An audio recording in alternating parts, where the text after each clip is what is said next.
नमस्कार मित्रांनो, आज आपण एक नवीन बोरवेल घेतला शेतकऱ्यांनी त्याच्या बांधावर आलेलो आहोत.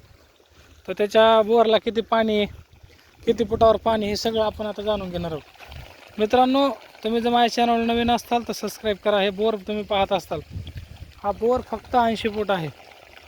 तुम्ही 80 फुटाच्या बोरला इतक्या प्रमाणामध्ये पाणी पाहिले की नाही मला माहीत नाही. हा पाहू शकता, हा पाईप इथं चालू आहे, हे बोरचा पाईप. तर त्या बोरचं पाण्यानं इतकं नंबर 1 पाणी त्या शेतकऱ्याला लागलेलं आहे. शेतकऱ्याला भरपूर प्रमाणात पाणी लागले. तुम्ही पाणी पाहू शकता, मी तुम्हाला पाणी दाखवतो. हे बघा,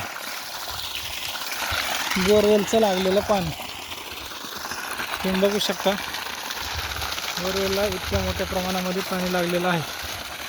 मग आता इतक्या मोठ्या प्रमाणात का पाणी लागले, किती फुटावर लागले? तर मित्रांनो, हे ऊस बघू शकता, अशा प्रकारचा ऊस आणि ते विहिरीचं पाणी त्या दिवशी मी तुम्हाला दाखवलं होतं. पुन्हा शेतकऱ्याचं बोरवेलचं पाणी दाखवणार आहे.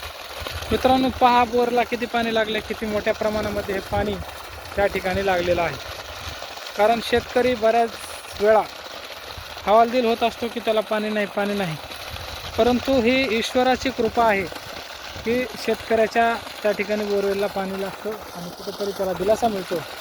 अशा प्रकारचं त्या ठिकाणी दिसत आहे. मग तुमच्या बोरवेलला किती पाणी आहे, कसं लागले, काय लागले, मला कमेंटद्वारे सांगा. कारण तुमच्या बोरवेलला जर पाणी लागलं नसेल तर तो पानाडीसुद्धा आपल्यासोबत आता पुढच्या व्हिडिओमध्ये आपण घेणार आहोत की त्यानं इतक्या प्रमाणामध्ये ॲक्च्युअल लोकांना खात्रीलायक पाणी कसं काय सांगतो आणि त्या ठिकाणी इतकं चांगलं पाणी कसं काय लागू शकतं. कारण त्याचा कुठलाही पॉईंट फेल जात नाही. अशा प्रकारचं नियोजन तो पानाडी करत असतो. त्याच्यामुळं नियोजन 1 नंबर आहे, माणूस चांगला आहे, पाणीसुद्धा 1 नंबर लागत आहे.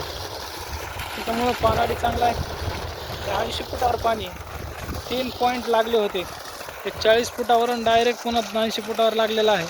200 फूट बोरवेल घेतलेला आहे, पण 80 फुटच मोटर सोडलेली आहे. इतक्या प्रमाणामध्ये हे पाणीच लागलेलं आहे. मित्रांनो, हे पाणी लागण्याचं कारण म्हणजे त्याचा रिझल्ट आणि त्यानं केलेला परिश्रम त्या ठिकाणी दिसून येत आहे. तुम्हाला काय वाटतं, तुमच्या बोरवेलला अशा प्रकारचं पाणी लागलेलं आहे का? नसेल तर मला कमेंटद्वारे कळवा. तर पाण्याचा नंबर देण्याचा मी प्रयत्न करेन. धन्यवाद.